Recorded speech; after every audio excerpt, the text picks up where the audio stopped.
Love, that ever-flowing liquid fire of life, ever-expanding and illuminating truth, which is always revealed with wisdom, a spiritual nutrient necessary for vitality that is maintained through selflessness, a filter of ether that aids purity, which is love. Love, a limitless paper lantern floating into infinity on the intentions and actions of initiates of the mysteries.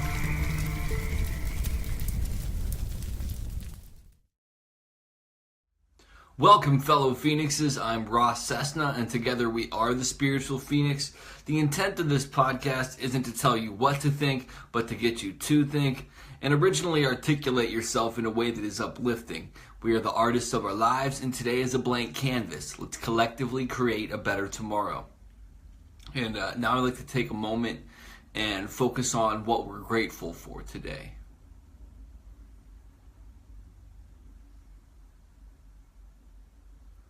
Today, I am grateful that I made it through last week. I kind of had some crazy thoughts, and it was just kind of a weird week. And I'm also grateful that I started this week off by going to the gym, swimming, doing yoga, and meditating. I want to get back in that habit, going to the gym more often, because it makes me feel good. And it's not something that I've practiced ever, really, with the exception of like this past fall. Now I'd like to get into several quotes. I have a couple more today because this is going to be kind of a broader topic. I'm going to condense 2 episodes into one. People are not afraid of death. They are afraid of losing their separation. They are afraid of losing their ego. Once you start feeling separate from existence, the fear of death arises because then death seems to be dangerous. You will no longer be separate. What will happen to your ego? Your personality, and you have cultivated the personality with such care, with such great effort. You have polished it your whole life, and death will come and destroy it. And that was said by Rajneesh. I do not fear death. I had been dead for billions and billions of years before I was born, and had not suffered the slightest inconvenience from it. And that was said by Mark Twain. There can be no rebirth without a dark night of the soul, a total annihilation of all that you believed in and thought that you were. And that was said by Vilayat Inayat Khan. I might not have said that correctly, and I apologize if he happens to hear this. Seeking but not finding the house builder, I traveled through life after life. How painful is repeated birth. House builders, you have now been seen. You will not build the house again. And that was said by Buddha. So, what I'm about to say may be shocking to some of you. Some of you might not have ever heard this before. We're all going to die. I'm using my mystical abilities to predict that. We're all going to die. And in regards to the very first quote by Rajneesh about polishing your ego and personality your whole life, and death will come and destroy it. To me, it made me think of like, you build a sandcastle on the beach, right? And you spend all this time building it just to get it ever so perfect. And not realizing how temporary it really is. So like, you're focused on the end result, but you're not focused on the process of it. And eventually, either the waves are going to come and kick it down, or some big jock like you see in the cartoons or like 90s shows is going to come up and kick the sand in your face and steal your girl or significant other, or woman I should say, steal your woman or significant other. And as far as the quote with by Mark Twain, that one makes me laugh because it's like, yeah, I never even noticed that I had been dead before I was ever born. So I don't think that I'm going to really notice who I am now. Like, you know what I mean? Like, after I die, I'm probably not going to care. You know, I mean, I won't care. And it's kind of a funny thing to focus energy on the concept of dying. It's just transitioning. Energy can't be destroyed, it just changes shapes. The one podcast that I've mentioned on here before that actually got me started, the Positive Head podcast, they did an episode on this a week or so ago, or 2 weeks before, maybe more. But they played this clip by Abraham Hicks, and it talks about croaking. And I like that clip. I'm not going to play it. If you want to hear that episode, look it up on the Positive Head podcast. But I had this concept down, and then hearing them talk about it kind of made me want to talk about it more. But death is not this scary thing. It's so odd if you really think about it, how it's part of a cycle, and we glorify one part of the cycle that's actually comes from the closest to death that we're in. So if, let's just say that we're dead before we're born, right? Because we don't exist. So we celebrate the part where we're carnated from death, where we were taken from death and brought into this world. But then a lot of people make the end part miserable. And it's like, it doesn't have to be that way. For me, like, when I die, I don't want like a big funeral. I don't want people crying. I want people to celebrate my life. Like, and that's the other thing. Like, so many people are afraid of dying. I was not afraid of dying when I was out in active addiction. I would drive blackout drunk in my car all the time, where I could have killed myself or other people. I was very reckless in my life. I'm afraid of not living. That is true. There was a video by Prince E, or Prince EA, however you say his name, on Facebook, and he said that he talked to or some study, I don't remember the specifics of it, but there was a study, and the people that were on their deathbed said that they don't fear death, they regret not doing more things, basically.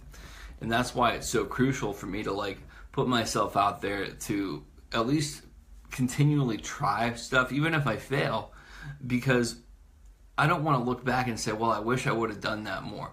I can look back on my life now and say, I wish I would have done things differently. But that all brought me to today, and that's beautiful. And that's just talking about the physical death. I mean, it's nothing to be afraid of. We transition, in my beliefs, we're returned to source, or like the divine energy. I don't believe in the concept of heaven and hell per se. I think that those are just states of mind. But we return to where we came from. And what that's going to be, none of us can say. It's like the next leg of our journey, basically. So I'm not rushing towards it. I'm not running from it. It'll come when it comes, and me spending energy on it ruins my life if I want to sit there and focus on, oh, I'm going to die. Yeah, I know. It's going to happen. Big deal. It's not unique. It doesn't make me special that I'm going to die. Like, I just don't focus on it. And like the metaphor of dying, we'll go into that quote by Mr. Khan. I don't want to say his name again because I don't want to butcher it. There can be no rebirth without a dark night of the soul, a total annihilation of all that you believed in and thought that you were. I've had plenty of dark nights of the soul. Some people don't even get one. I've been fortunate enough to have several of them. And I was reborn from them. Different levels of rebirth. But that's where the spiritual phoenix thing comes from, rising from the ashes of who we were. There was another quote by, I want to say it was Gandhi, that I saw that I wanted to use. I saw so many good quotes for this. But he talked about how he dies every night and every morning he's reborn. When I was psychotic, that's one of the things that I literally thought happened, that I was being resurrected every morning, kind of like Groundhog Day. But the reality of it is, I mean, I guess that's not what the concept of Groundhog Day was. It was living the same day over and over again. Whatever. The reality is you really are reborn every day, because each day you're given these new opportunities. There might be some carryover things, but my life changed in a day, whether it changed from when I hadn't been psychotic to having been psychotic, when it changed from me using drugs and drinking one day to no longer doing that. People will come in and out of your life in a day, in a minute even. 1 minute they'll be there, the next minute they won't. And that makes some people upset, but there's beauty in that, because that means enjoy everything when it's there. Enjoy the process, enjoy the change, and things are going to happen in your life. That's a given. If you find a way to live in some stagnant bubble, I was going to say, tell me about how to do that. No, don't tell me. Don't tell me how to do that. Change is what creates movement. Movement is what makes life. Change is necessary. How you handle change is what's going to determine the quality of your life. I once heard somebody say they didn't like the phrase, "We're never given more than we can handle." Yeah, we're not. We can handle a lot of stuff. You might not want to handle things, and that's entirely on you. You might tell yourself you're not capable of it. I can't handle this. I can't do this. I felt that way in depression. I understand that feeling, but the reality is I could handle it, because if I wouldn't handle it, I wouldn't be here. And if I did handle it in a way that ended my life, I'm not glorifying suicide whatsoever, but if I did handle it in a way where I ended my life, I handled it that way too. Like, people don't want to handle things, and they want to push things off sometimes, and that creates further misery. And again, I wasn't glorifying suicide. I've had people in my life that have in my life that have ended their life through suicide. I don't think it's entirely good or bad. It just is what it is.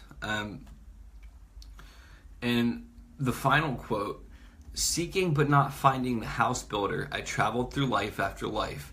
How painful is repeated birth. House builders, you have now been seen.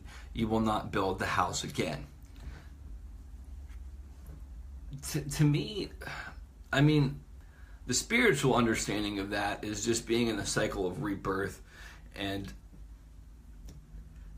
continually being born because you're not getting the lesson. That's what I take from it.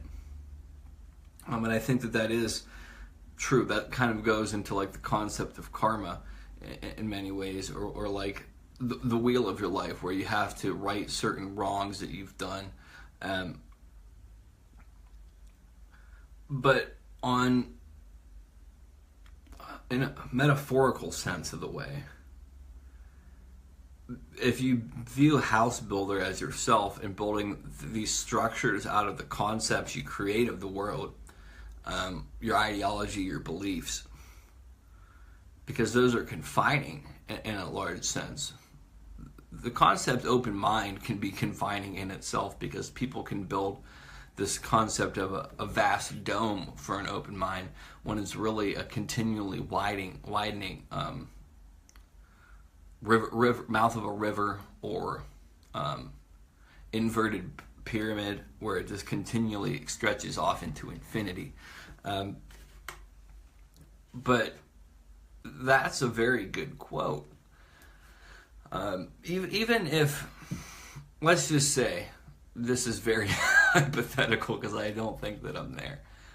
Let's just say that I happen to reach enlightenment, or quote unquote enlightenment, in my life, or I reach that state where I can be out of the cycle of rebirth. Would I want to?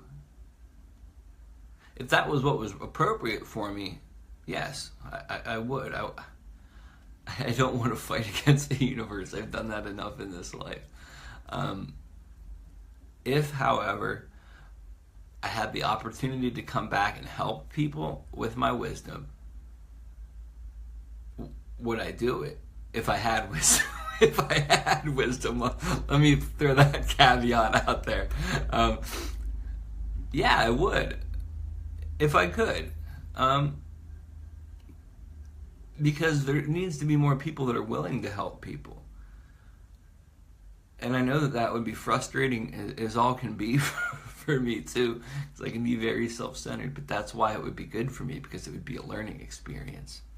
Yeah, so the general concept of this is don't fear death and don't fear rebirth. It's all a process, and death needs to be celebrated as much as birth does. And birth doesn't need to be over glorified in some senses too. In a Buddhist sense of the way, when things are born, they're entering the cycle of suffering. But that kind of balance kind of makes death more beautiful too, when you look at it as that's the end of suffering. And I found a poem by Jim Morrison that I've liked, and it kind of applies to this in many ways. At least it does to me. And I want to share it. It's called Time Works Like Acid.